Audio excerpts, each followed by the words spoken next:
Patricio, ¿cómo Hola Juan, estás? ¿qué tal? Bien, ¿y tú cómo estás? Bien, bien, aquí estamos, todo bien.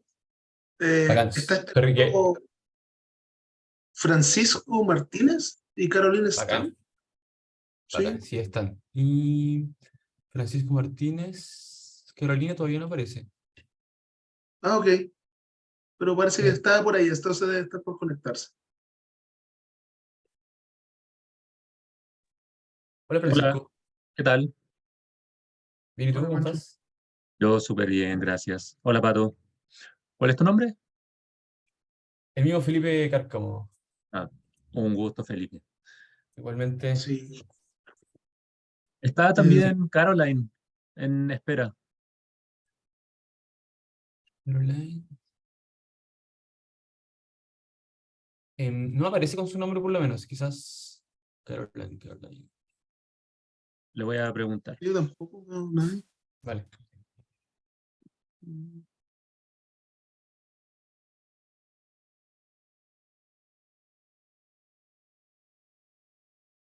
sí. Sí, no aparece Caroline. Ella apareció. Oye, Felipe, un gusto conocerte. Igualmente, Sabía de ti por Twitter hace bacán. un tiempo ya.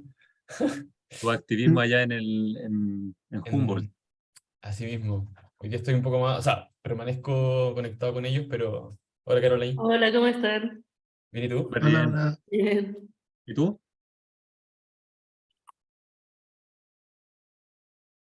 Bueno, te decía como que permanezco un poco vinculado, pero ahora ya desde Santiago, entonces hay una relación No, híbrida. me imagino, conozco bien esa dinámica. Ahora estoy viviendo en Chiloé y participo harto como activista en la región de O'Higgins. Y de eso voy a hablar ahora, por cierto. Buenísimo. Sí, antes de empezar, bueno, los dejé como coanfitrión a los tres. Súper. Consultas. Las preguntas, bueno, vamos a darle una introducción al iniciar la sesión, más que todo como administrativa y bienvenida nuevamente a esta clase. Y consultar las preguntas, ustedes, cómo las prefieren? ¿Hacerlas entre medio, al final? Mira, voy a Eh, compartir pantalla porque tenemos una organización ahí con Madeleine. Y también nos interesa ver cómo relacionarnos bien con sus intervenciones. Así que estamos bien alineados, pero ahora lo vamos a precisar mucho más. Déjame compartir al tiro. Y como Ya que mira, hay una nosotros estructura. preparamos esto. La idea es que uno de ustedes dos pueda hacer una introducción al curso. Aquí dejé un slide, no sé si prefieren hacerlo con slide o sin slide, pero está la slide principal de la sesión, cómo se inserta dentro del conjunto de sesiones y quiénes somos los relatores. Así que si quieren hacerlo ustedes, eso sería genial, si no, ahí lo vemos cómo lo hacemos. Y también está en la estructura que planificamos con Caroline, esta introducción, que es lo anterior, la parte más de contenido y el espacio de pregunta y respuesta iría después de alrededor de 40 minutos de exposición. Y al final, después de este espacio de preguntas, pasaríamos a una dinámica participativa con la plataforma Jamboard. ¿Les Súper. parece? Como ustedes le acomoden, Caroline y Patricio. Sí, súper. No sé, Felipe, ¿te parece si hago esa introducción al curso? Tú haces como la parte más como de administrativa de que tú mencionabas. Sí, voy con esa. En verdad ya es súper breve porque ya hubo una primera sesión Sí, y claro. ahora y de ahí les doy el pase a ustedes para que puedan dar en el fondo la instrucción ya propio del curso. Súper. Así Ya, que, Muchas entonces, gracias. después de tu intervención, Felipe, ujú, comparto pantalla para que Patricio pueda exponer estas tres slides. Cuatro. Súper. Ya, perfecto. Voy a dejar de compartir. súper. Ya, voy a ingresar a las chiquillas, a los estudiantes.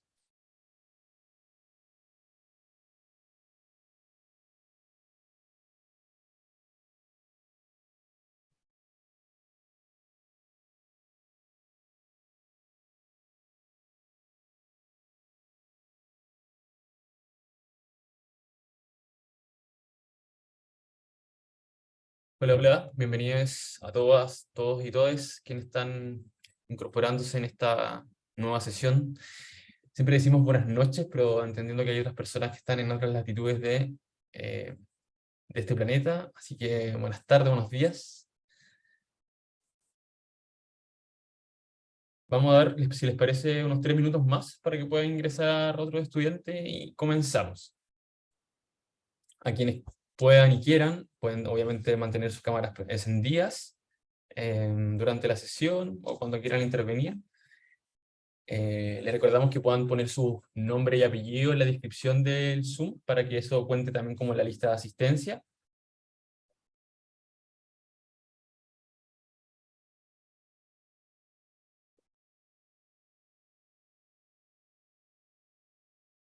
Bueno, y hoy día nos acompaña Patricio Silva Ávila, Francisco Martínez y Caroline Stam para esta nueva sesión. Estamos en la sesión número 2 del curso. Se pasa volando las 4 o 5 sesiones, así que hay que aprovecharlas bien.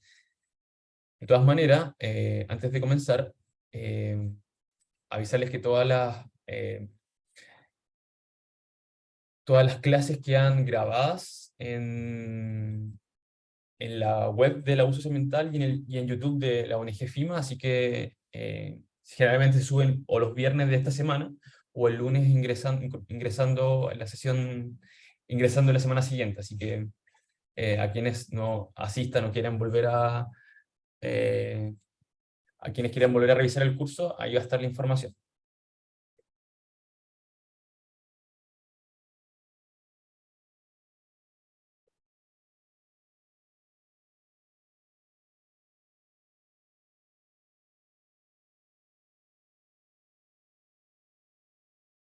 Vamos a esperar un par de minutos y comenzamos.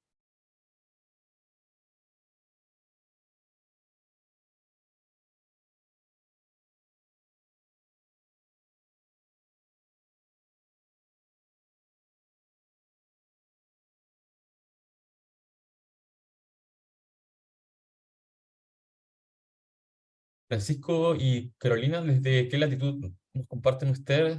Antes de empezar la clase me decía Francisco que estaba desde Chiloé, el archipiélago de Chiloé del sur de Chile. Así es, sí.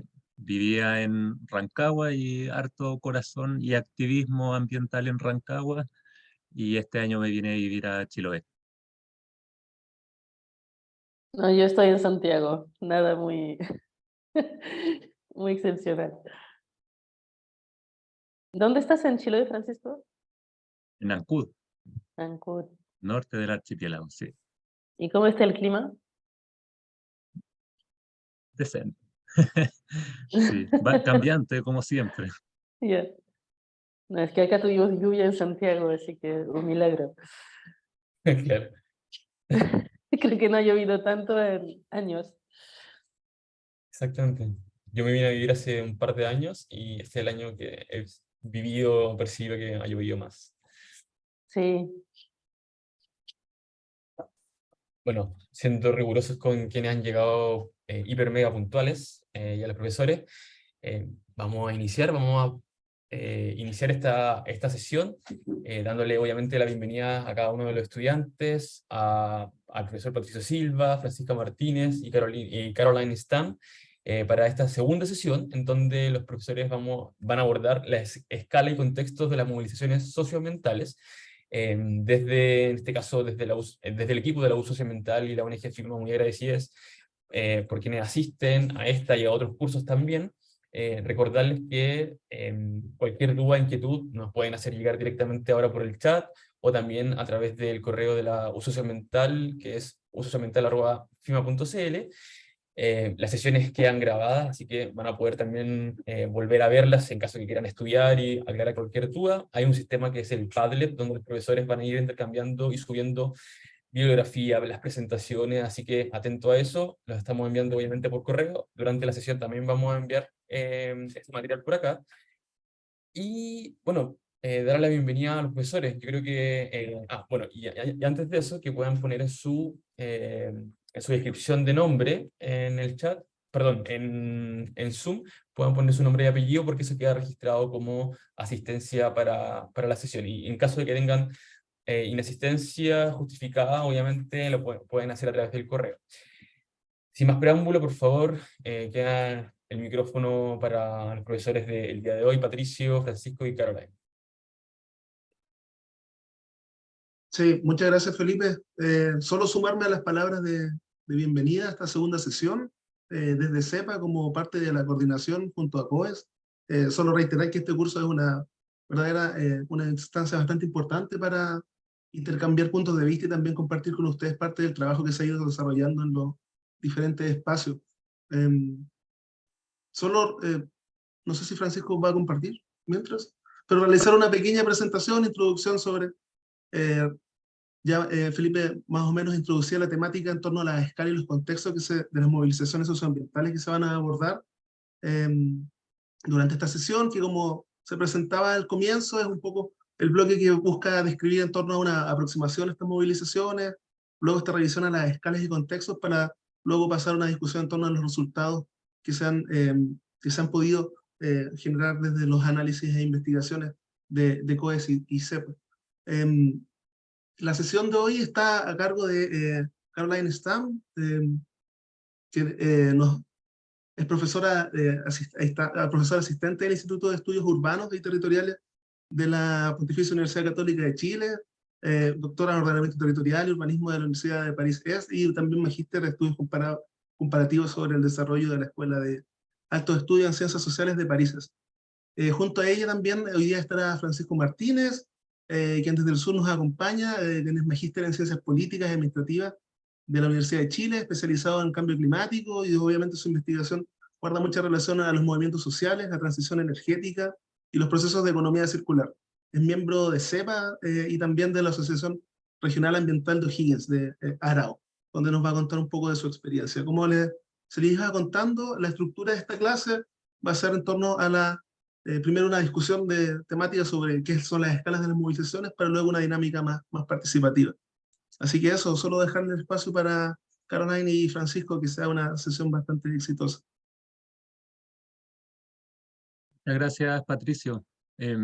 Bueno, aquí está Francisco, uno de los expositores, profesores en la sesión.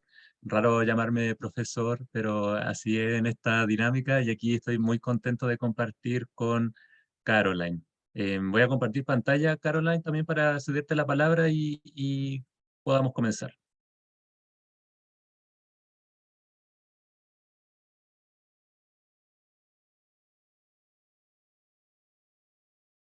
Aquí también les voy a contar un poco sobre cuál va a ser la estructura que va a tener la sesión de hoy. Tuvimos esta breve introducción acompañados con Felipe de FIMA y Patricio de CEPA.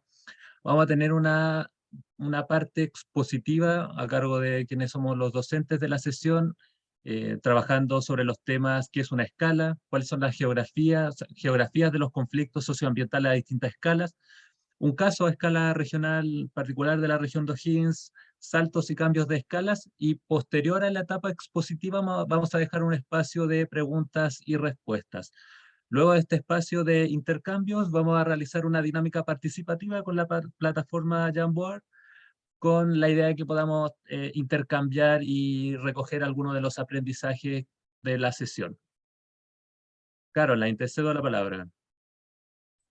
Gracias, Francisco. Buenas tardes, noches a todos y todas. Bueno, muchas gracias por la invitación a este curso, así que feliz de participar. Como ya les presentaron los compañeros, vamos hoy a trabajar sobre escalas y contextos de movilización. Y yo ahora voy a presentarles brevemente qué es una escala.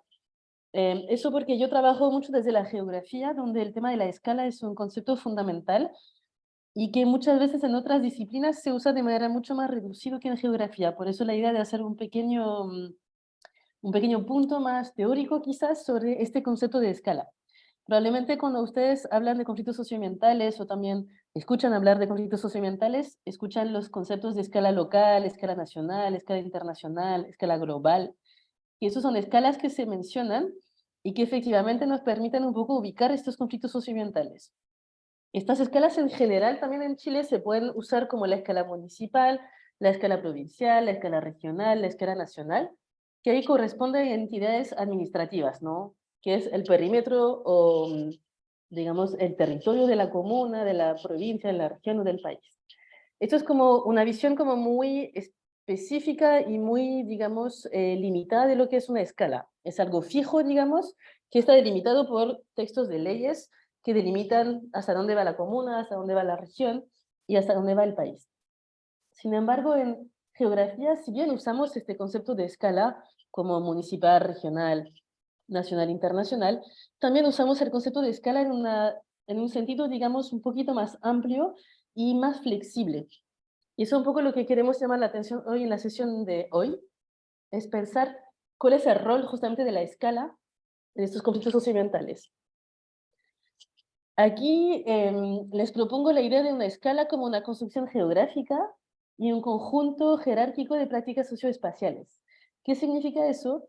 Significa que la escala no es algo fijo, o sea, si bien puedo hablar de una escala municipal o regional, también hay escalas que son distintas. Por ejemplo, puedo hablar de la escala de la cuenca, una cuenca hídrica puede ser una escala, un barrio también puede ser una escala, así que las escalas pueden ir variando fuera, digamos, de estas límites político-administrativos que conocemos y que en general usamos más frecuentemente. Y ahí lo interesante es que los conflictos se ubican en estas escalas y se van moviendo en estas escalas. Es decir, que un conflicto puede empezar en la escala local, es decir, que los actores del conflicto se mueven a esta escala local y después puede ir escalando, moviéndose, cambiándose, integrando actores de otras escalas, nacional, internacional, regional. Eso lo vamos a ver un poco más en detalle.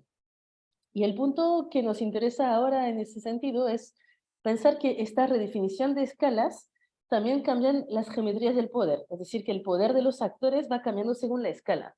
Hay actores que tienen mucho poder en una escala barrial, por ejemplo, un dirigente de junta de vecinos, pero que en una escala nacional, por ejemplo, tendrá mucho menos poder, a diferencia, por ejemplo, quizás del director de una ONG, de un senador, de un diputado. Así que el tema de a qué escala nos ubicamos también implica que los actores con quienes estamos trabajando o quienes estamos viendo también tienen poder distinto según cómo vamos con la escala.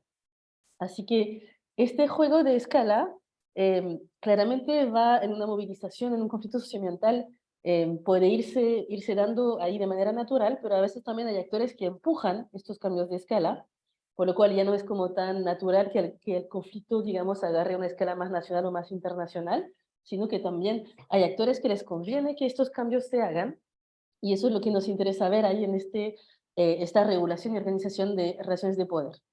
Y es lo que en algunos trabajos académicos, y ahí cito los trabajos de un geógrafo belga que trabaja en Inglaterra y que se llama Eric Swingedow, tiene un nombre bastante complicado, pero tiene trabajos bastante interesantes sobre el tema de la escala y sobre conflictos socioambientales, y él habla de saltos de escala y de cómo hay actores que tratan de hacer cambiar la escala de los conflictos para que vayan creciendo o se vayan bajando de escala para poder empoderar o desempoderar a algunos actores de las movilizaciones. Y eso es lo que queremos ahí después conversar un poco más en detalle. Y solo agregar en esa introducción sobre la escala que también los individuos y los grupos sociales tienen competencias escalares. Hay grupos sociales que tienen más competencias para moverse a distintas escalas, en general las élites, por ejemplo, y hay grupos sociales, por ejemplo, más vulnerables que tienen mucho más dificultad en moverse, movilizarse a escalas distintas del barrio, por ejemplo. Así que ahí el tema de la escala también implica desigualdades que pueden depender de la clase social, del género también, del grupo étnico y de otros factores. Así que en resumen un poco la idea es decirles que si bien seguimos hablando de escala municipal, regional, nacional, global, también hay otras definiciones de escala que son interesantes conversar y que tienen una visión un poco más flexible de la escala siendo algo que se define por parte de los actores y que no es neutro. Eso como la partida un poco teórica que queríamos darle a esta sesión. Ahora, podemos seguir, Francisco. Quería igual volver a las escalas tradicionales que probablemente conocen, que es la local, la regional, la nacional, la internacional, para hablar de los conflictos y de los contextos de los conflictos socioambientales a estas escalas. Después, más adelante, volveremos más sobre esta idea un poquito más flexible de escala, este tema de juegos de escala, de saltos de escalas. Así que ahora les voy a proponer brevemente tres cartografías de conflictos a escalas diferentes para también un poco pensar en qué nos muestran estas cartografías y qué implica la escala en estas cartografías. La primera cartografía es una que les recomiendo consultar si no la conocen, que se llama IJATLAS, que es un atlas de conflictos, pero en realidad más bien mapea la justicia ambiental. Es un proyecto que fue, digamos, inventado, liderado por un economista que es famoso en el medio de los conflictos ambientales, que se llama Joan Martínez Alier, español, catalán, y es un proyecto interesante donde están mapeando movilización ambiental en el mundo entero. No es un catastro, digamos, completo, exhaustivo, sino que ellos tienen, desde España, tienen contacto con distintas organizaciones sociales de distintos países que les van llenando fichas de conflictos y se van actualizando la información. Por eso los puntos no es porque solo ahí hay conflictos, es donde ahí se reportan conflictos y movilización, ¿no? Por ejemplo, siempre China está medio vacío, por ejemplo. Hay también zonas de África que están medio vacías, que probablemente no es tanto porque no pasa nada, sino que también porque no hay ONGs o algún actor que trabaja en esos sectores. Pero es una clase interesante porque permite pensar en estos conflictos ambientales a escala global. Por ejemplo, hay una funcionalidad, ustedes si entran, hay un montón de maneras de buscar información en este atlas, pero por ejemplo uno puede buscar una empresa multinacional, no sé, Barrick Gold, una minera canadiense, y puede buscar todos los conflictos que hay en el mundo en relación con esta empresa. Puede también entrar por tipo, no sé, de recursos, ¿no? El litio, por ejemplo, y allí buscar todos los conflictos que hay en relación con el litio. Y eso nos permite tener una geografía interesante a escala internacional que nos dice otra cosa de otras escalas. Ahí podemos ver las lógicas globales también, donde las empresas también del norte global en general, Europa, Estados Unidos, Canadá, también China, Asia, todo lo que generan, digamos, sus actividades en el sur global, uno puede un poco trazar, digamos, dinámicas entre norte y sur que me parecen interesantes. Así que la escala global, internacional, es muy interesante para entender también flujos de materiales, de commodities entre distintos países y también el rol que pueden tener algunos actores transnacionales, ¿no? O sea, empresas, también ONGs, o otros actores que tienen una circulación a nivel internacional. Eso para la primera cartografía, y por qué a nivel global nos interesa es porque justamente hay interacciones entre los países hoy que son fundamentales para entender por qué en Chile se saca litio, por qué en Chile se saca cobre, dónde va este cobre, dónde va este litio. Ahí hay mecanismos económicos globales. La segunda cartografía que les quería mostrar, ahí cambiamos de escala, pasamos de la escala internacional o global a la escala nacional. Aquí es una cartografía bien conocida en Chile y bien interesante, que es la del INDH, del Instituto Nacional de Derechos Humanos, que ahí mantienen una cartografía también online. No puse el link, pero lo encuentran en Google fácilmente, donde censan conflictos activos y también latentes en Chile, en las distintas regiones de Chile, y en relación con afectación a los derechos humanos. Ahí es una cartografía nacional, así que tiene otra escala y permite ahí también ver qué sectores productivos generan más conflictividad en Chile, cuáles son las causas de estos conflictos, también a qué tipo de territorios afectan, si son territorios más vulnerables socioeconómicamente, si son territorios indígenas, etc. Así que hay también un montón de datos que son interesantes y pertinentes de observar para entender la conflictividad ahora sí a una escala nacional. Y ahora ven que es bien distinto de la escala internacional, ahí vemos solamente lo que pasa en Chile, y claramente ahí no vamos a ver tanto las relaciones entre exportación e importación, por ejemplo, de productos o de recursos naturales, sino que ahí vamos a ver más bien en qué región hay con más conflictividad, qué actividades se ubican en qué sectores del país, y qué tipo de población están afectados por estos conflictos. Así que ahí uno puede ver que la región central y centro-sur tiene más números de conflictos, hay un 48 en 49, el extremo sur tiene menos, y el norte tiene un poco menos, pero ahí son más específicamente en algunos sectores importantes para Chile, como la minería, por ejemplo. Así que ahí es otra escala que nos permite ver otras dinámicas y otras lógicas de estos conflictos socioambientales. Y ahora voy a pasar a la última escala que les quería presentar. Ahora que hay es un proyecto de investigación que yo realicé, yo llevo varios años trabajando sobre conflictos socioambientales urbanos y periurbanos en Santiago, así que ahí son unos de los resultados del del último proyecto que estuve realizando sobre el tema. ¿Y por qué trabajé sobre este tema? Porque cuando empecé a trabajar temas de conflictos socioambientales, cuando veía, por ejemplo, el atlas que les mostré anteriormente del INDH, y miraba cuántos conflictos había en la región metropolitana de Santiago, este atlas, por ejemplo, dice hay 8 conflictos en la región metropolitana de Santiago. Yo decía, 8 es muy poco, ¿no? Hay más conflictos en Santiago. Así que ahí el objetivo de este proyecto de Fondo de Sitio de Iniciación fue mirar más en detalle qué pasa en esta región metropolitana de Santiago, donde en general uno piensa hay pocos conflictos acá, ¿no? Hay muchos en el norte, muchos en el sur, hay muchos en minería, salmonicultura, forestales, pero hay pocos en Santiago. Así que ahí hicimos en este proyecto un trabajo de decir ya, ¿hay 8 conflictos nomás o hay más conflictos? Y ahí hicimos una cartografía de estos conflictos a partir de varias fuentes, prensa y recursos jurídicos sobre todo, recursos de protección y tribunal ambiental, y censamos entre 2010 y 2019, censamos 89 conflictos socioambientales en la región metropolitana de Santiago, así que en áreas urbanas, pero también periurbanas y algunas zonas rurales de la región. Así que ahí es otra escala que nos da otros números y otros tipos de conflictos. Dentro de estos conflictos, para citarles algunos, hay temas de agroindustria, por ejemplo,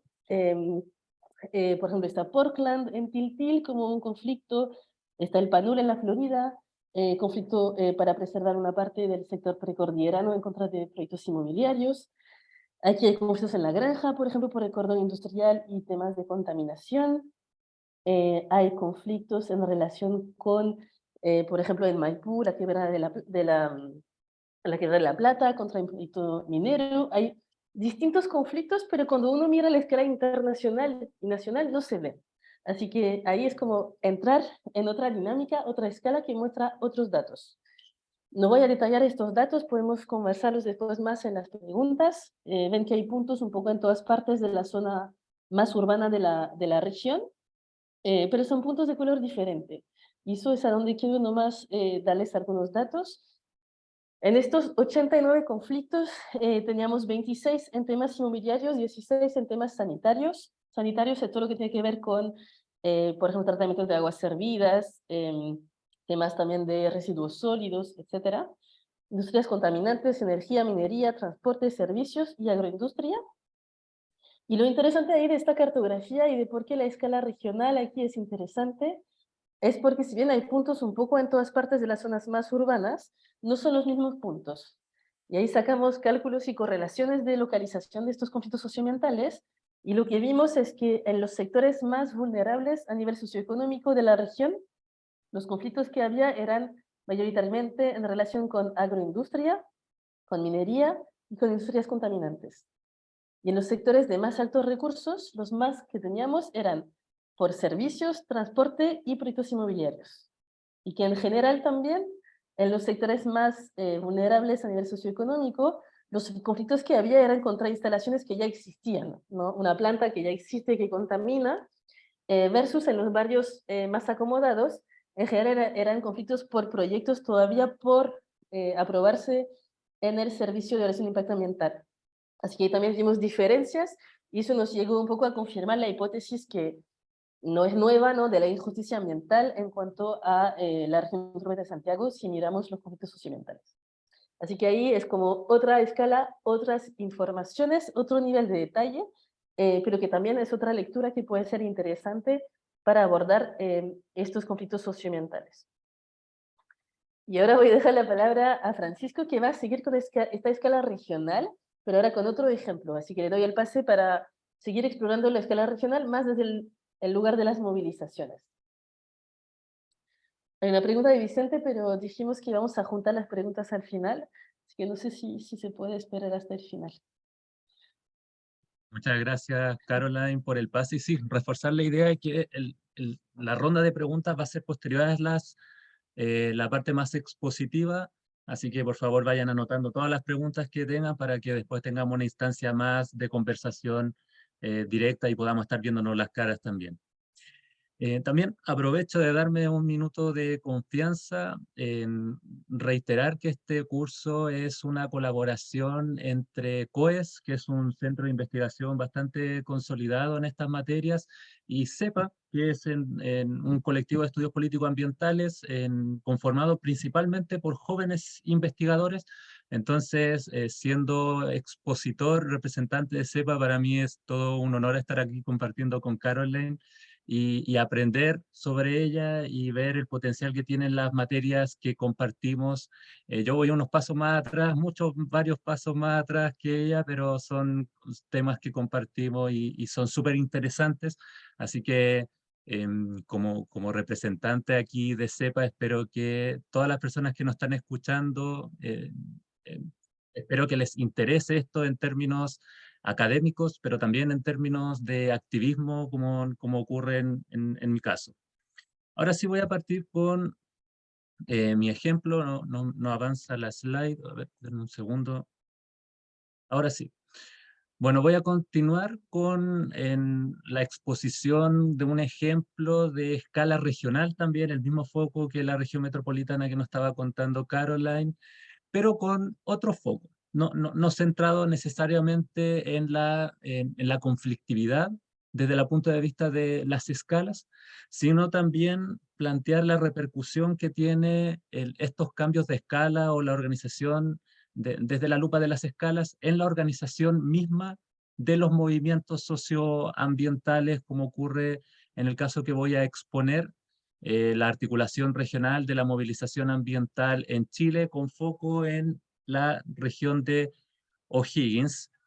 Pero antes de proceder a explicar esto en la lógica de la escala, es importante plantear que al referirme a organización me estoy refiriendo a esta unidad mínima, a este componente organizacional que están dentro de los movimientos socioambientales y que se orienta a la definición de objetivos en torno a perseguir un objetivo común, de tal manera que puedan distribuir los recursos disponibles y los esfuerzos y las coordinaciones correspondientes para lograr este objetivo.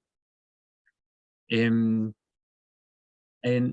durante los últimos años ha habido un creciente fenómeno de articulación regional de la movilización ambiental y que quedó sobre todo de manifiesto en el primer proceso de la Convención Constitucional de 2021, en donde fueron electos una cuarentena o treintena de activistas ambientales para ser convencionales constituyentes, y ahí pudimos revelar que existe una multiplicidad de organizaciones regionales de la movilización ambiental en el país. Aquí están algunos ejemplos.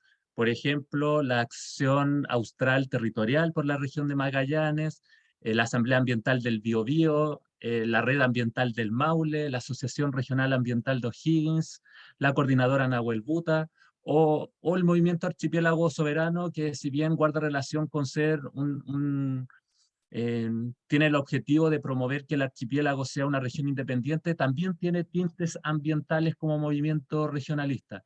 Entonces aquí tenemos un claro ejemplo de un fenómeno reciente en donde se puede ver que en aspectos organizacionales de la movilización socioambiental ha habido un cambio de escala en sus dinámicas de organización, de promoción de un repertorio de acciones y estrategias, así como la idea organizadora que tienen como movimiento.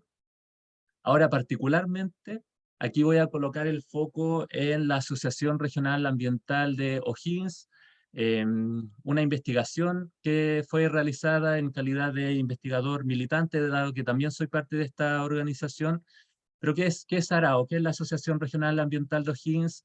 Es una agrupación que integra más o menos 50 integrantes, paritario en general.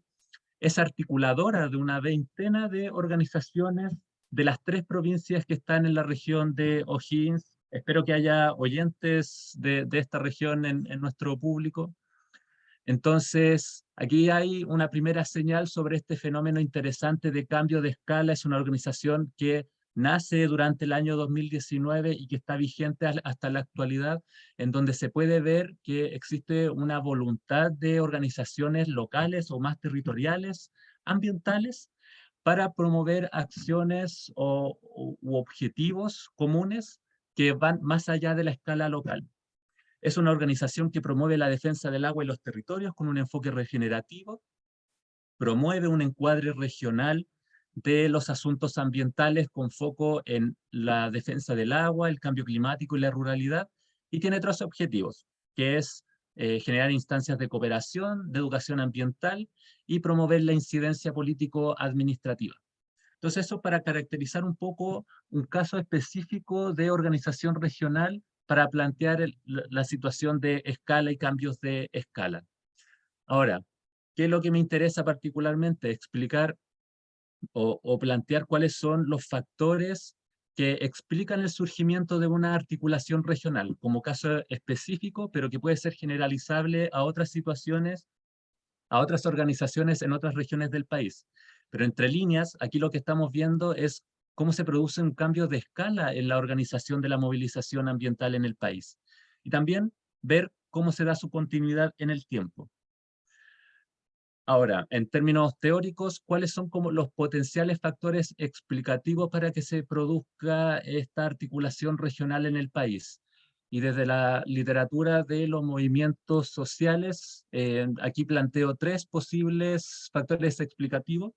El primero, que es la estructura de oportunidades políticas, es el único exógeno al movimiento ambiental y este guarda relación con factores contextuales del entorno político que envuelve la movilización ambiental y que eventualmente podría propiciar o incentivar o desincentivar la movilización ambiental o la movilización social en general en los territorios. Y aquí particularmente me interesa colocar la lupa en aspectos como la apertura o cierre del sistema político, y durante los últimos años esto quedó manifestado sobre todo en el proceso constituyente, que se abrió el sistema político en donde se dio chance a activistas ambientales, por ejemplo, que llegaran a la convención. Entonces eso fue como un factor que pudo haber incentivado esto, así como la posibilidad de disponibilidad de aliados en la élite y la autonomización de actores públicos.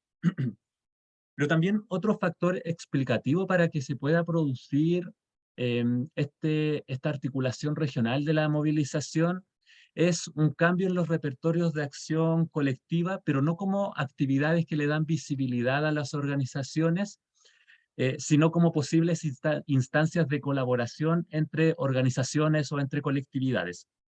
Entonces, el hecho de compartir un renovado repertorio de estrategias, de tácticas de escala regional puede propiciar la construcción de una organización común.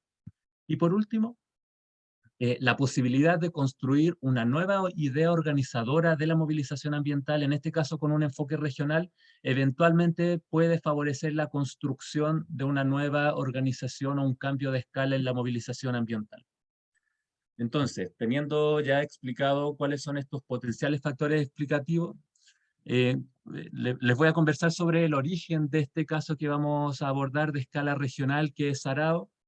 Hubo una antesala en que en 2015 hubo una notoria aparición de nuevas organizaciones ambientales y también nuevos conflictos en la región de O'Higgins. Así como también fue más creciente la preocupación por las repercusiones del cambio climático en el territorio. Y en ese contexto ocurrió que en diciembre de 2018, 2 comunas aledañas, que son Rengo y Requino en la región de O'Higgins, eran simultáneamente sede de 2 conflictos en torno a la misma empresa, que es AgroSuper de la agroindustria. Entonces, ambas estaban desarrollando acciones de movilización, pero de forma desconectadas y de manera autónoma. Y ocurrió que se dio una instancia en donde coincidieron con una organización de la Comuna de la Estrella, lejana Comuna de la Estrella, que está ubicada en otra provincia de la región, que también están envueltas en un conflicto con la misma empresa que es AgroSuper de la agroindustria, pero con la diferencia de que ellos llevan alrededor de 20 años en una situación de conflictividad con esta misma empresa. Entonces aquí, a diferencia de estas organizaciones de las comunas de Rengo, Riquinoa, tenían mucha más experiencia en este fenómeno de movilización en contra de este adversario común. Y aquí es cuando, en una instancia de conversación, surge la primera idea de formar una organización que superara la escala local para que pudiesen compartir experiencias y estrategias de movilización.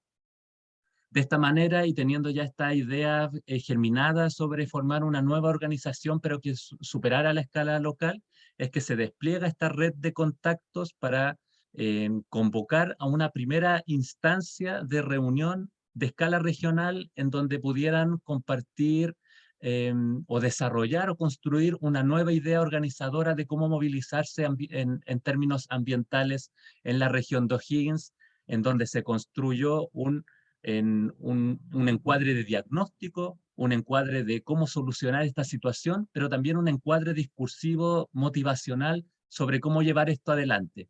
Y esa primera instancia se generó en marzo de 2019, un primer encuentro en donde también resultó en la aparición del nombre que tendría esta nueva organización de escala regional que estaría siendo la Asociación Regional Ambiental de O'Higgins.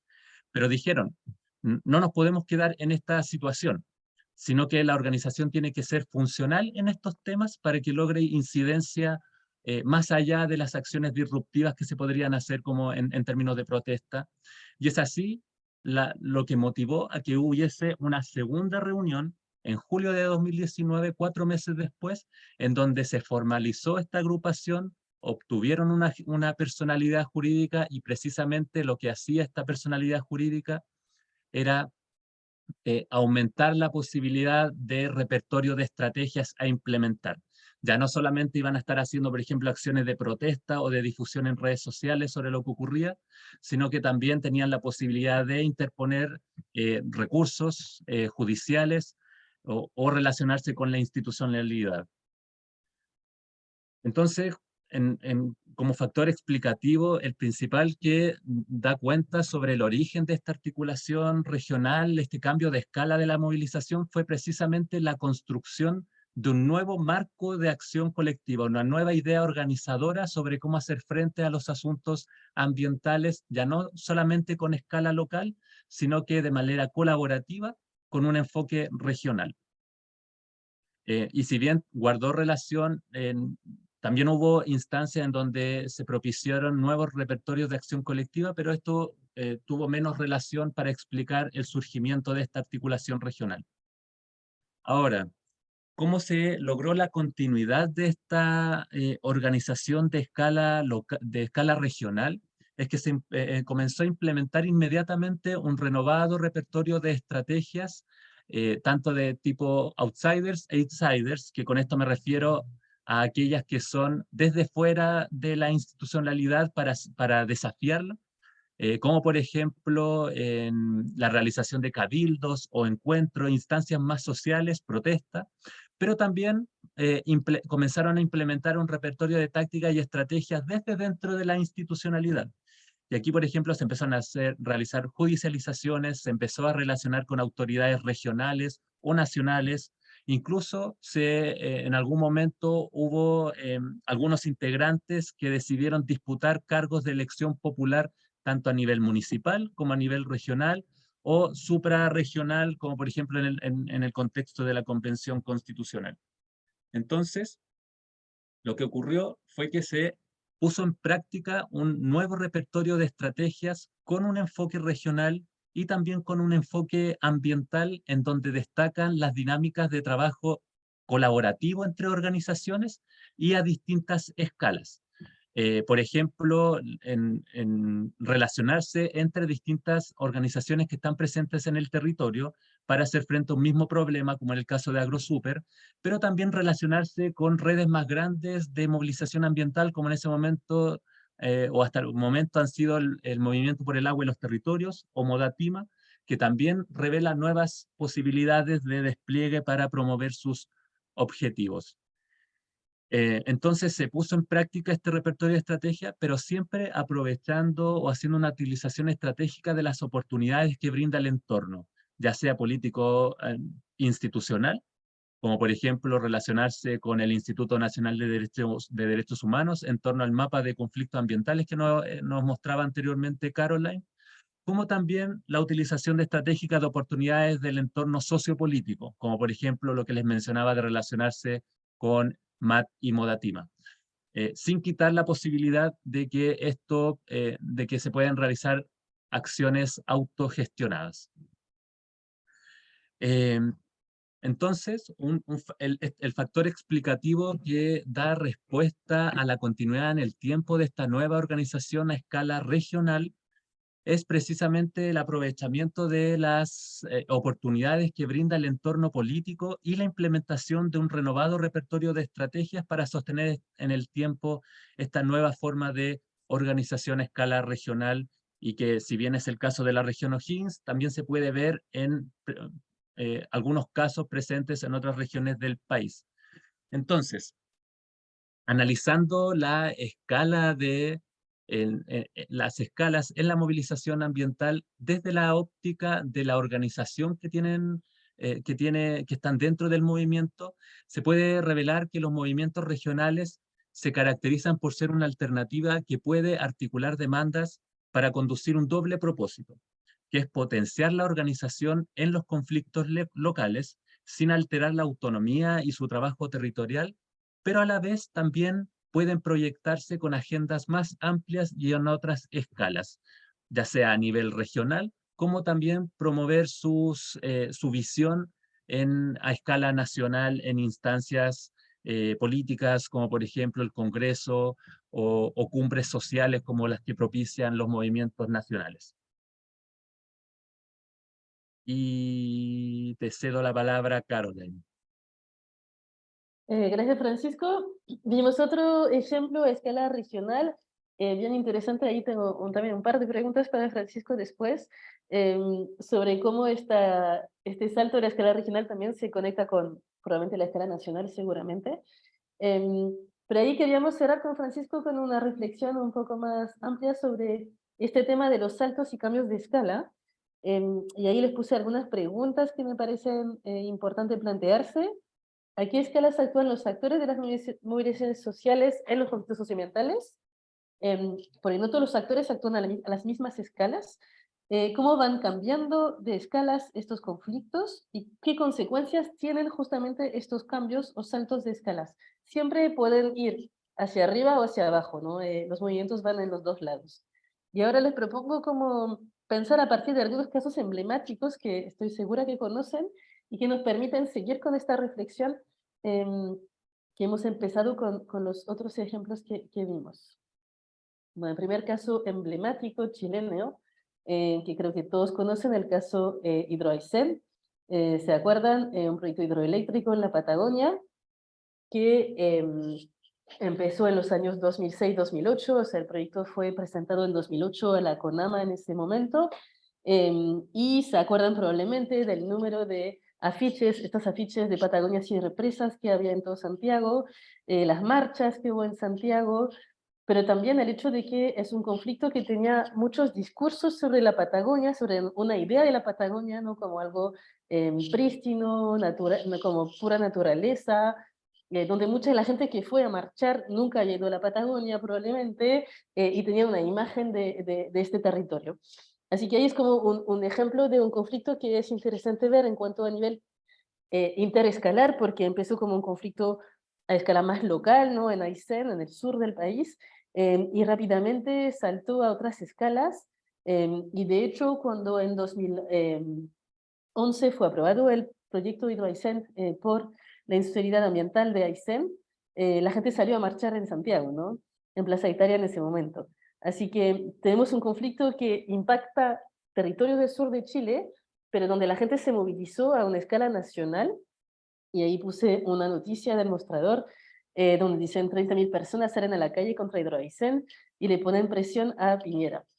Y probablemente se acuerdan que este conflicto, después de la aprobación del proyecto por el sistema de evaluación ambiental en Aysén, bueno, había un problema después con el tema de la transmisión de electricidad, pero digamos que el proyecto de las represas fue aprobado. Después escaló tanto la movilización y hubo recursos también legales que llegó este proyecto al al Comité de Ministros, perdón, por la sustentabilidad, y finalmente por una decisión política se decidió rechazar este proyecto de Hidroaicén. Así que ahí uno no puede dejar de pensar que el escalamiento del conflicto de una escala local, una escala nacional e internacional, y voy a pasar a la próxima diapositiva, donde les quería mostrar algunos afiches, también había afiches en inglés, porque la Patagonia, yo soy francesa, la Patagonia es algo que se conoce a nivel internacional, como hay imágenes de la Patagonia. Yo cuando era chica, uno de los programas más famosos en Francia sobre medio ambiente se llama Ushuaia, una ciudad patagónica en Argentina. O sea, la Patagonia todo el mundo lo conoce. Más o menos es vaga la imagen, pero es como un lugar como muy natural, muy prístino que hay que proteger. Así que ahí vemos un afiche en inglés de la coordinadora contra Hidroaicén, y a la derecha se ve una foto de Patagonia. No sé si conocen esta marca de ropa outdoor, que es de, no me acuerdo si de Estados Unidos es el propietario, que es un ecologista alpinista, y bueno, esta empresa Patagonia, en una ciudad del norte, dice no a las represas en la Patagonia. Así que este conflicto no solo escaló a la escala nacional y fue rechazado por el Comité de Ministros, perdón, sino que también fue un conflicto a escala internacional, y uno no puede dejar de pensar que este cambio de escala, este salto de la escala internacional con actores grandes como Greenpeace, por ejemplo, que tuvieron un rol importante, no haya llegado o sea, o apoyado, digamos, el rechazo por el Comité de Ministros de este proyecto. Ahí lo dejo, pero es un caso bien emblemático de cómo se escaló este conflicto fuera de las límites nacionales, pero también a escala nacional. Así que el primer ejemplo que podemos conversar después, pero bien interesante. El segundo ejemplo también bien emblemático en Chile, que probablemente reconocen, el proyecto Pascualama, un proyecto de minería de oro en el norte, en el Valle de Huasco, que también es un proyecto un poquito más antiguo en este caso, del inicio de los años 2000, pero que también tuvo un impacto mediático grande en Chile, porque este proyecto minero, bueno, que era en Argentina y en Chile, estaba en ese territorio como fronterizo, el proyecto inicial implicaba trasladar 3 glaciares, lo cual es bastante complejo a nivel técnico, el proyecto fue aprobado primero por las instancias ambientales en 2001, fue revisado en 2006, y después finalmente, porque la empresa no cumplió con los requisitos, destruyó 3 glaciares importantes en gran parte, el proyecto finalmente fue clausurado por la Superintendencia de Medio Ambiente. Pero ahí también es un conflicto que empezó en el Valle de Huasco, donde hubo mucha movilización. Aquí les puse un afiche en el Valle de Huasco, otro afiche para una marcha en Vallenar, así que ahí teníamos una escala muy local, y este conflicto también escaló en escala mucho mayor. Vamos a cambiar la diapositiva. Porque llegó hasta Estados Unidos este conflicto. La empresa que iba a explotar Pascualama es una empresa llamada Barrick Gold, una empresa canadiense, multinacional, que tiene proyectos en distintas partes del mundo mineros, y en un momento del conflicto hubo una demanda de los accionistas de la empresa en Estados Unidos en contra de la empresa, porque según ellos la empresa no les estaban informando de los problemas que tenía el proyecto en Chile. Así que fue una demanda en un tribunal norteamericano para, digamos, decir, ahí la empresa nos está mintiendo y nuestra inversión, por lo cual nuestra inversión no está asegurada, y nos están mintiendo. Hay obstáculos legales, institucionales al proyecto, por lo cual lo vamos a demandar.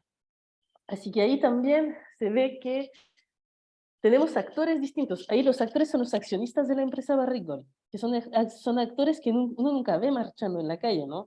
No van a venir a Chile a marchar, ni en el Valle de Huasco, ni en Santiago, pero son actores importantes de estos conflictos porque son empresas que dependen de estos accionistas en gran parte.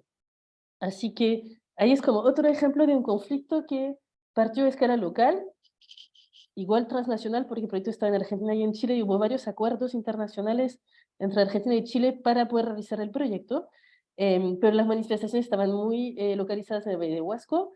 Después hubo también marchas en Santiago importantes, y se movió en otras esferas, no de marchas, sino que de movilización ahí como de los accionistas en Estados Unidos.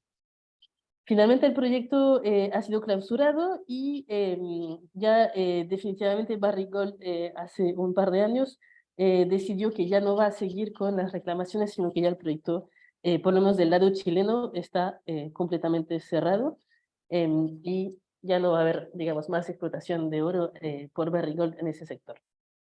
Pero ahí otro ejemplo de saltos de escalas. Y quería mostrarles un último ejemplo antes de cerrar, que es un ejemplo un poco contrario, que probablemente quizás han escuchado, pero es mucho menos mediático. Es un proyecto que se llama Los Bronces Integrados, que también es un proyecto minero, de una empresa también multinacional que se llama Anglo American, que tiene que ver con minería de cobre. Y es un caso que me parece interesante, que trabajamos con un estudiante, Marcelo Jara, y es un conflicto muy importante, pero que ha sido bastante poco mediatizado. Es decir, que la mayoría de la gente con la cual uno puede hablar en Santiago y le pregunta, oye, ¿conoces el proyecto de los bronces integrados? No, no he escuchado. Ha habido poca mediatización y ahí yo me gusta pensarlo en un tema de justamente un cambio de escala, pero no necesariamente un escalamiento grande. Es un proyecto importante porque es un proyecto minero gigante. Hay una minera que ya se, o sea, hay una mina abierta, ¿no? Que lleva muchos años funcionando, que se llama Los Bronces, hay en Lo Barnechea, en el límite con la quinta región. Y este proyecto es como una extensión de Los Bronces, pero es completamente otro proyecto. Es un proyecto de minera subterránea, así que este proyecto de Los Bronces Integrados, el proyecto es hacer una mina de cobre abajo, básicamente de los glaciares de los Andes, y en específico abajo del el santuario que quizás conocen, que se llama Yerba Loca. Así que la idea es hacer un hoyo gigante abajo de Yerba Loca para extraer cobre. Y es uno de los proyectos con más tonelaje de cobre en el mundo. O sea, es un proyecto realmente muy grande, que tiene también un tema técnico muy interesante. En general el cobre se explota a tajo abierto y ahí es un tema de explotación subterránea. Y este proyecto ha tenido bastante oposición, pero muy localizada en la zona de Lo Barnechea, los Andes, Colina, que tiene relaves de Anglo American, pero de alguna manera ha logrado escalar poco si lo comparamos con Hidroaicén o Pascualama, que hemos visto antes, sobre todo con Hidroaicén. Quizás podemos seguir con la otra diapo. Y lo quería mostrar porque este proyecto fue rechazado por el Servicio de Evaluación Ambiental hace poco, y la empresa apeló, y ahí tenemos un poco digamos, la dinámica contraria a Hidroaicén, donde había sido aprobado por el Servicio de Evaluación Ambiental y rechazado por el Comité de Ministros. Aquí es el contrario, fue rechazado por el Servicio de Evaluación Ambiental y aprobado por el Comité de Ministros con algunas condiciones. Así que este proyecto, por decisión política, fue, digamos, reingresado como posible proyecto con condiciones, así que quién sabe si va a realizar en realidad, ¿no? Pero es un poco el efecto contrario. Y ahí lo dejo como una discusión, ¿no? De que en qué medida este proyecto, el hecho de que haya tenido poca mediatización o no la mediatización quizás que han tenido otros, ha permitido, digamos, también este juego. Pensado que este proyecto ha sido bastante criticado por también tener un impacto en los glaciares de la región metropolitana de Santiago. De hecho, en el momento también se publicó una columna de Aguas Andinas diciendo que este proyecto amenaza en parte el suministro de agua para la región metropolitana. Así que un caso interesante, pero que claramente no ha escalado de la misma manera que otros proyectos que hemos comentado anteriormente. Eso, 3 ejemplos para conversar sobre escalas, cambios de escalas, qué actores se involucran y a qué escalas se mueven estos actores también, y que va bien en complemento de lo que menciona Francisco, pero ahí con proyectos muy grandes y muy emblemáticos. Pero la idea también es que se pueda conversar porque seguramente han escuchado hablar de estos conflictos. Eso era como un poco la parte expositiva que queríamos mostrarles. Antes de dejar una sesión ahora de preguntas y consultas, y después tenemos un ejercicio más participativo para seguir conversando de estas escalas, de estos contextos, de las movilizaciones socioambientales. como dice Felipe en el chat, pueden hacer las preguntas por escrito o levantando la mano. Había alguien que había levantado la mano hace poco, no me acuerdo su nombre. Sí, había una pregunta anteriormente, ahora Sí, ya no pero no aparece. recuerdo el nombre. Ah, Vicente Vicente Otazo. Paz. Sí.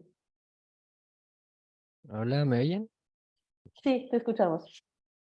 Sí, era una pregunta corta sobre cuando está exponiendo del proyecto Fondesit de la región metropolitana, que mencionó como una correlación que encontró entre los conflictos.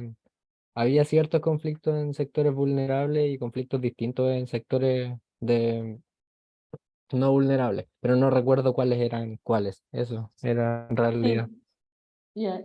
Gracias por la pregunta. Sí, lo que vimos es que en sectores vulnerables a nivel socioeconómico, los conflictos en general eran por proyectos que ya existían y proyectos que tienen que ver con industria de agroalimentos, y ahí también en relación con lo que decía Francisco, en general, por ejemplo, no sé, granjas de cerdos, granjas de pollo, que son en general proyectos que tienen muchos impactos ambientales en las comunidades vecinas, y también los otros proyectos que tenían que ver con esos barrios más vulnerables eran proyectos mineros y problemas de contaminación industrial.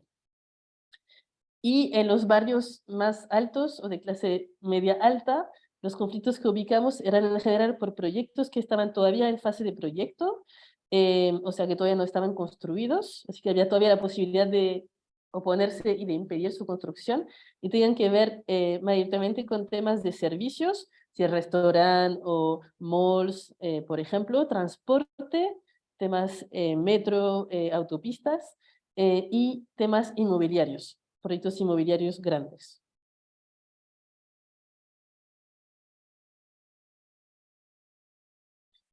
Creo que José y Alejandro también puso algo en el chat. Quizás primero Alejandro, que había escrito primero, y después José. Hola, hola a todos, ¿cómo están? Bueno, yo iba a preguntar algo no tan específico como con respecto a la materia, pero ya que aprovechando la instancia, a salud de bronce integrado, quizá quería preguntarles como su opinión al respecto, como su opinión quizás como más académica, como respecto más que nada a las medidas que dio el gobierno como para como tratar de aplacarlo y se aprobó igual, como qué piensan al respecto, como sé que esto no, yo creo que estoy seguro que al menos esto no va a terminar acá, como yo creo que de alguna forma quizás esto se reactive, como no sé, quería ver que dieran su opinión al respecto. Eso, muchas gracias por todo. Francisco, ¿te parece si juntamos preguntas? Podemos juntar... ¿quién más había levantado la mano? Se me perdió de nuevo.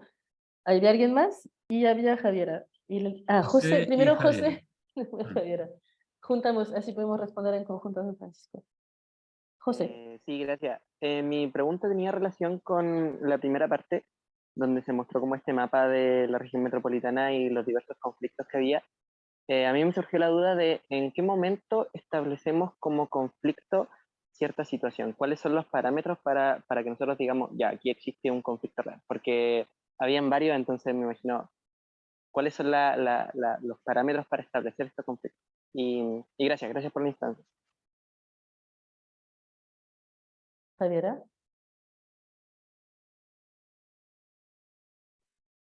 Hola.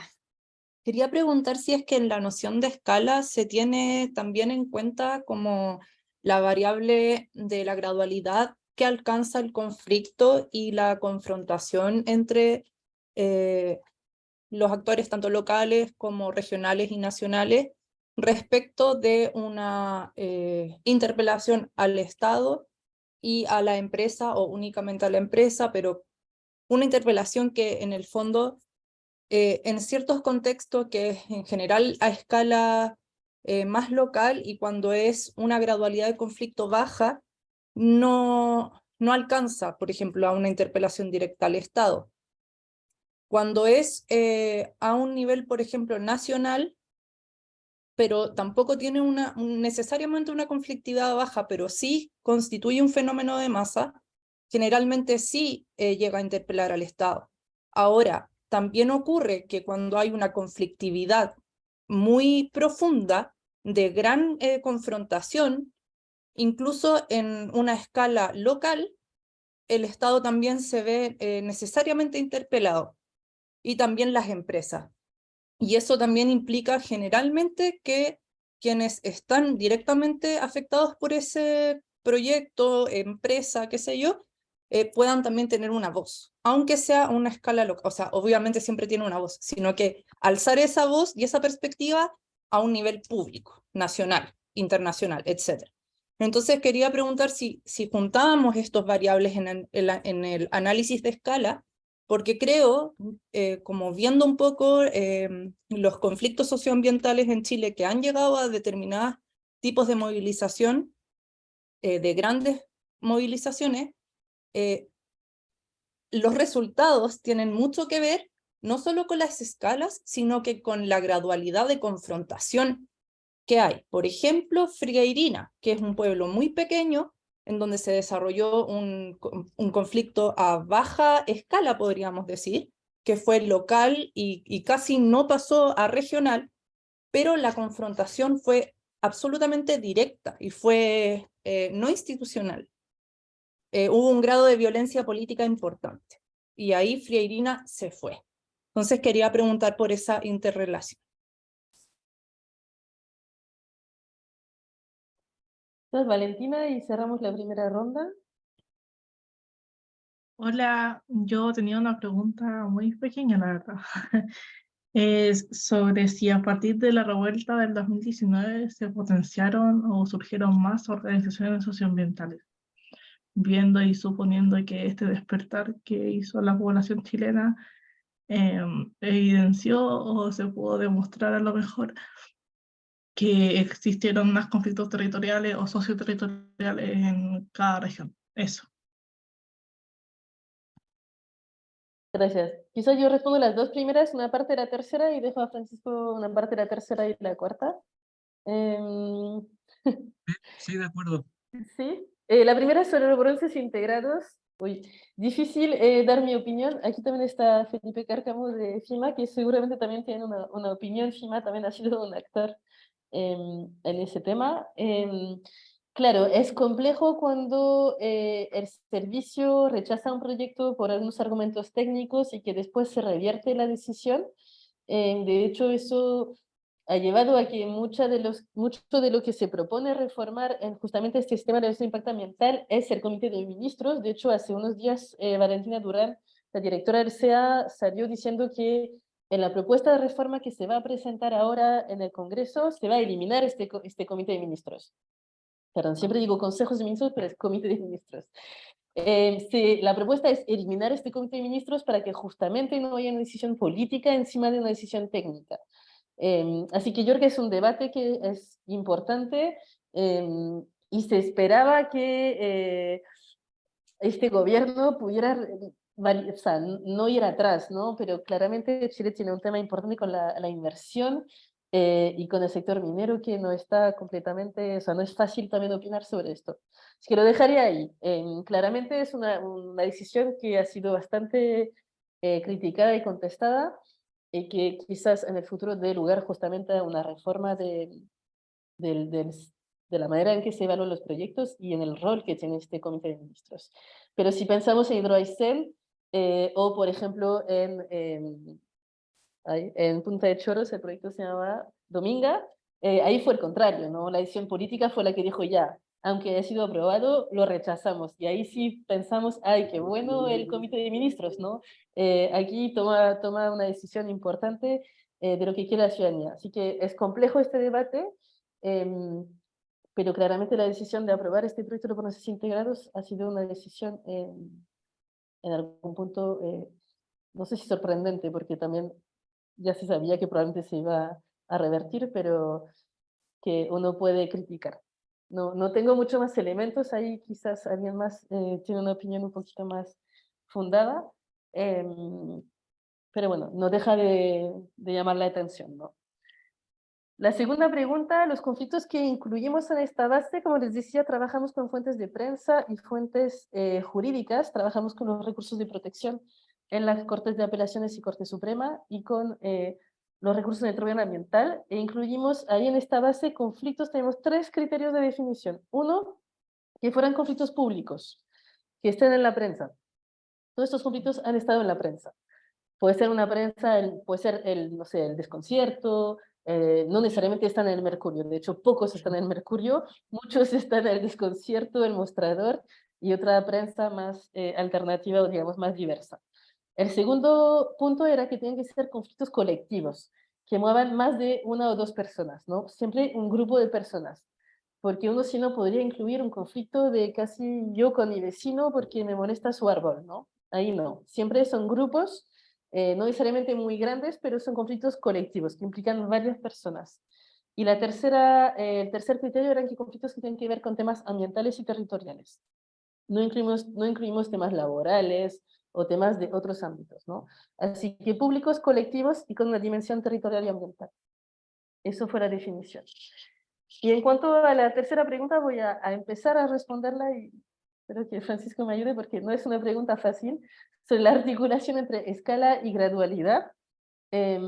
Efectivamente, la escala no responde a todo y estoy de acuerdo que hay conflictos que quizás no llegan a ser mediáticamente muy importantes, pero que sí logran llegar a espacios de decisión altos.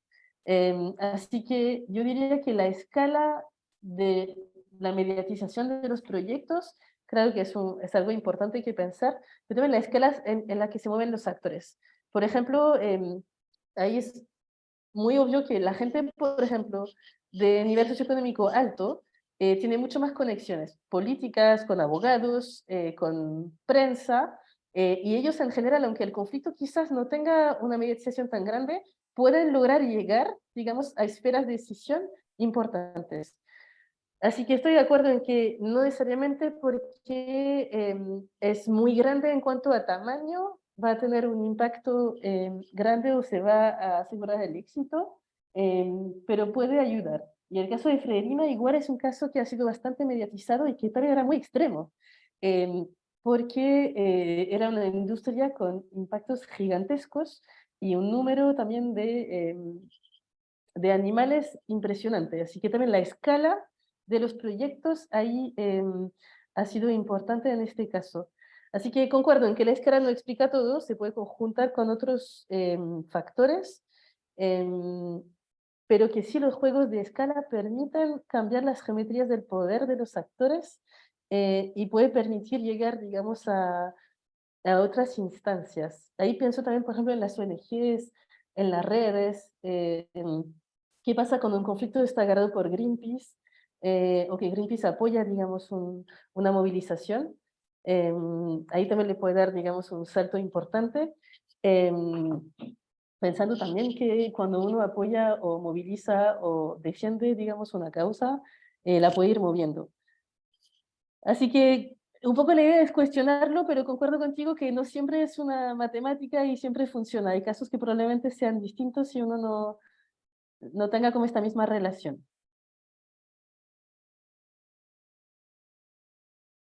No sé, Francisco, si logras ayudarme con esta pregunta. Sí, voy entrando. Quisiera retroceder sí, un poco para retomar la pregunta sobre los criterios para determinar o identificar un conflicto socioambiental, que eso varía.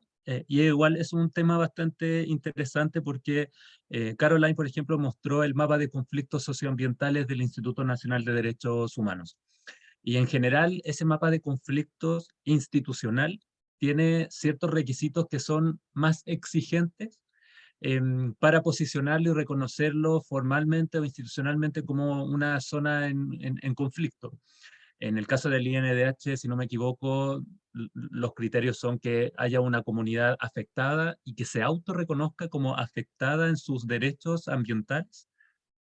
Tiene que ser un conflicto que tenga visibilidad en medios de comunicación, escritos o radiales o cualquier medio de comunicación y de distinta escala, local, regional o nacional, y que haya de por medio una judicialización también, si no me equivoco.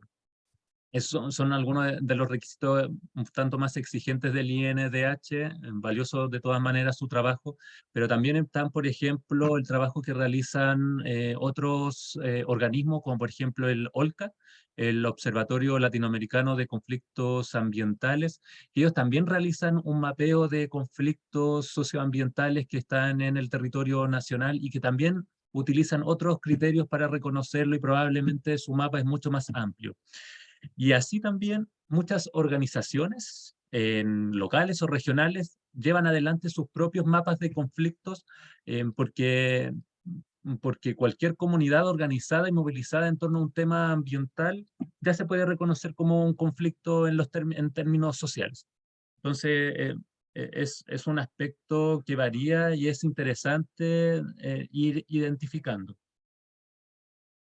Ahora me paso a la pregunta sobre gradualidad, y a mí también me cuesta un tanto hacer esta relación entre escala y la gradualidad, o el impacto que pueda llegar a tener la movilización en torno a un conflicto, pero sí me lleva a retomar un poco a la intervención que realicé, en el sentido de que hay muchos conflictos de escala más baja que probablemente no tienen demasiado impacto, pero también guarda relación con las herramientas o el repertorio de estrategias que tenga a disposición la misma organización o movimiento que esté involucrado en este conflicto para visibilizar sus problemáticas. A veces incluso puede haber un conflicto que es súper grande, pero existe una comunidad que no está movilizada porque hay mucho pesimismo ante la situación y cierta resignación. Aquí me interesa retomar algo que mencioné durante la intervención, y es que el único conflicto identificado en el mapa de conflictos socioambientales del INDH en la región de O'Higgins era este caso también con AgroSuper en la comuna de La Estrella, pero no fue un conflicto que entró al mapa, sino hasta que surgió esta organización regional que comentaba, y que pudo como aunar los esfuerzos y dirigir la atención, poner el foco en lo que estaba ocurriendo ahí, para que hubiese mayor intervención y un reconocimiento formal del Estado de que esa era una situación con tremendo sufrimiento ambiental. Entonces, guarda mucha relación, yo lo veo de esa manera, guarda mucha relación con las herramientas y los recursos que tiene a disposición una comunidad para visibilizar ese trabajo.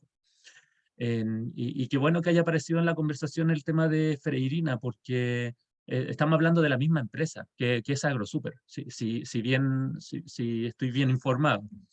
Y ahí, desde esa perspectiva, ahí podemos ver distintas escalas en ese conflicto en particular con la empresa y su intervención que tiene en los territorios, porque al menos en la región de O'Higgins, un factor movilizador fue la acción que tenía la empresa en distintos territorios y con distintos grados de afectación. Y quién sabe si en uno de esos análisis las comunidades que se movilizaron en la región de O'Higgins tenían súper presente lo que estaba ocurriendo en Freirina, para decir como que sea un factor que los llevase a movilizarse.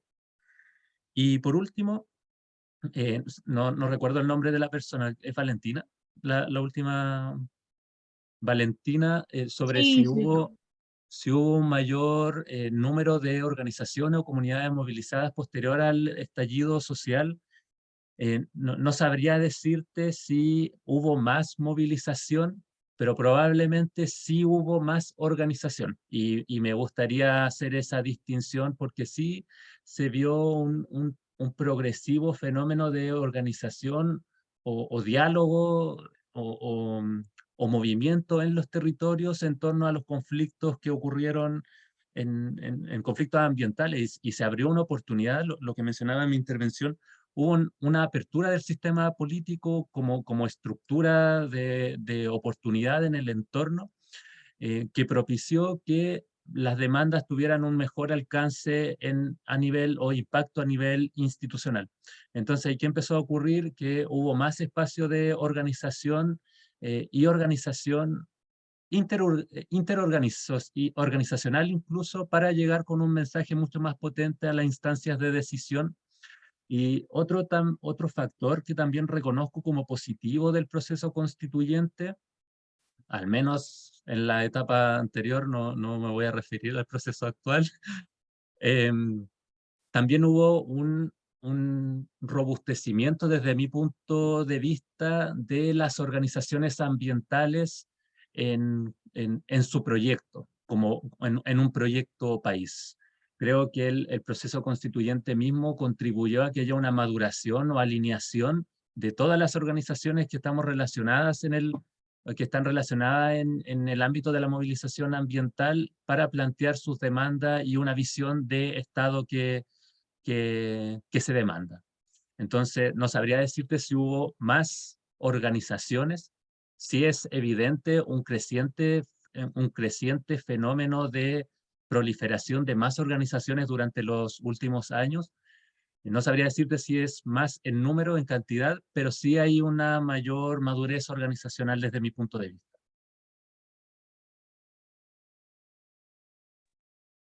Quizás pasemos a la actividad para dar unos 10 minutos para ir cerrando.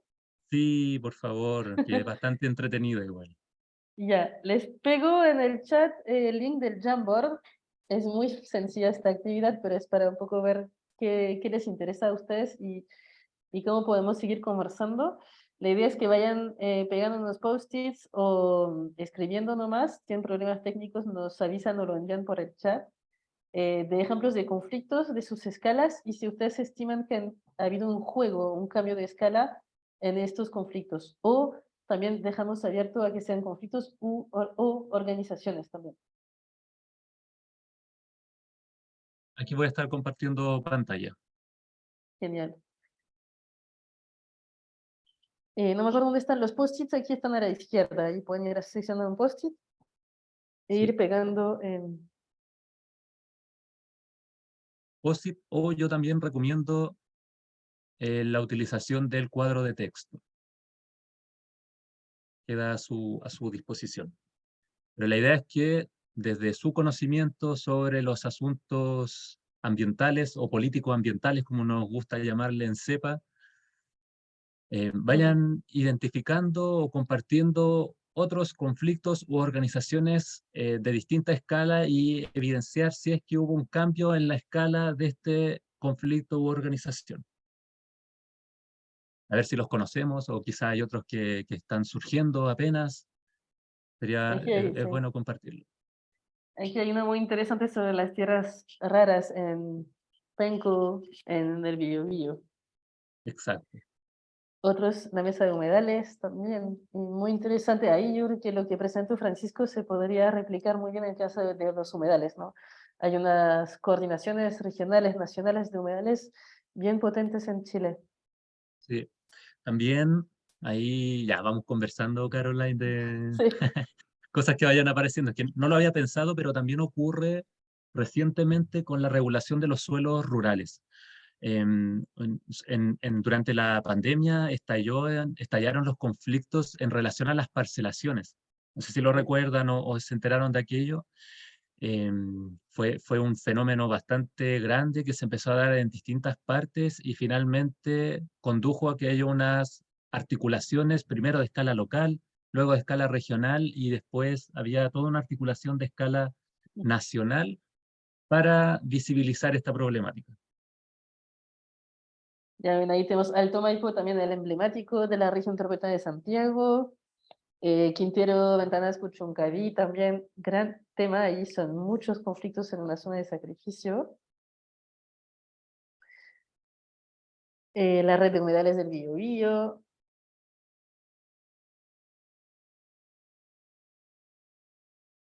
Ya, cuando pueden poner flechas sería genial, porque ahí empezaríamos a ver bien, pero yo creo que los colores de los post-it nos permiten hacer esta relación. Escala local, local, regional, nacional, internacional. Ese es para, me imagino, Dominga. Sí, Cordón ese es lo que industrial puse en la yo. granja. Sí, Ujú. súper. Sí, ahí hay unas empresas francesas metidas en este caso, así que claramente escala más allá de lo nacional. Muy buen caso, Coronel. El cordón industrial en la granja, muy interesante este caso, lo estudiamos con una tesista, Andrea Cárdenas. Y ahí justamente hablando de los problemas ambientales que no dan lugar a conflictos, en este cordón industrial en La Granja durante muchos años no hubo ninguna movilización de los vecinos, a pesar de que muchos se estaban enfermando. Hay casos importantes de cáncer en el sector, aunque es muy complejo, como lo saben, relacionar contaminación con enfermedad. Es muy complejo, así que este lugar, pero se han empezado a movilizar hace unos años, también con el apoyo de gente de fuera de la comunidad, entre otros jóvenes. Megaproyecto de Google, esos son muy interesantes, los proyectos de ¿cómo se llaman? De megadatos, de centros de megadatos. Hay varios proyectos ahora en, en trámite y consumen mucha agua para enfriar los computadores. Así que también muy interesante en cuanto a impactos ambientales. Petorca, muy también emblemático el caso Petorca, y ahí sí, yo el salto a escala internacional. Hay varios, o sea, el tema de la palta llegó, y de hecho Rodrigo Mondaca tuvo un premio en Alemania, si no me equivoco. ¿Sí? Ahí, por ejemplo, el caso de Petorca, se puede hacer esta doble lectura que tuvo la sesión. En la escala desde el término, en términos del conflicto, ocurrió Petorca y el tema de las paltas, y como bien señalaba Caroline, que llegó incluso a tener impacto y visibilidad a nivel internacional, pero también tenemos un ejemplo de cambio de escala a nivel organizacional de la movilización, siendo Modatima un movimiento que surgió en la región de Valparaíso, particularmente en estas zonas afectadas por la palta y la sequía, pero que luego con los años empezó a incrementar su tamaño y ahora es un movimiento de alcance nacional y si bien, si no me equivoco, tiene representación en cada una de las regiones del país. Entonces ahí también tenemos un ejemplo de organización que logró cambiar de escala en el ámbito de la movilización ambiental.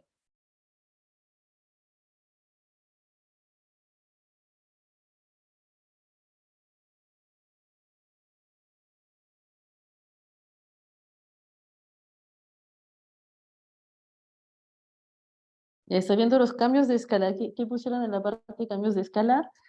En la zona de sacrificio puntualmente sigue sin mayores soluciones. Sí, aunque hay un plan de descarbonización que igual está planificando el cierre por lo menos de las termoeléctricas.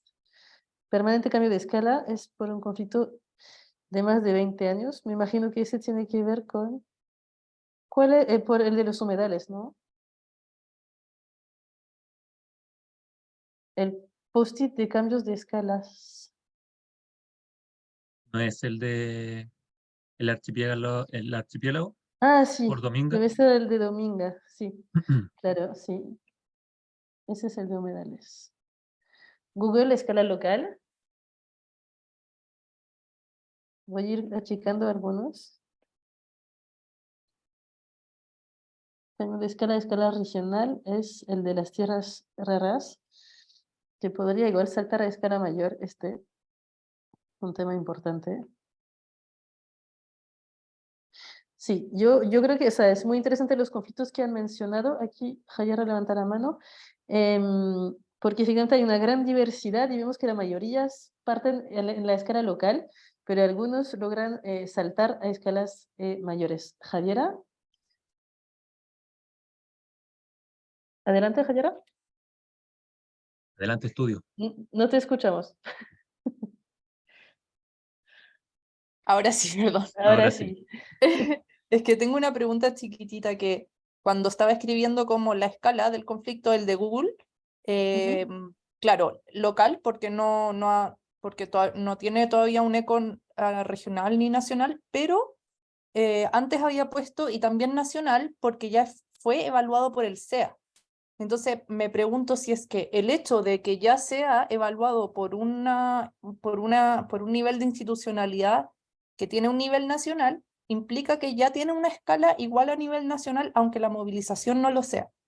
¿O es solo respecto de la movilización, organización socioambiental? Esa pregunta me surgió. Igual el SEA funciona a escala regional, así que las comisiones son regionales, Ah, perdón. por lo cual podemos ya. dejar a esta escala, Pero lo interesante de los megacentros de datos es que hoy hay una geografía internacional y global de dónde los ubicamos. Y los datos que se van a alojar acá en Chile probablemente no son de Chile.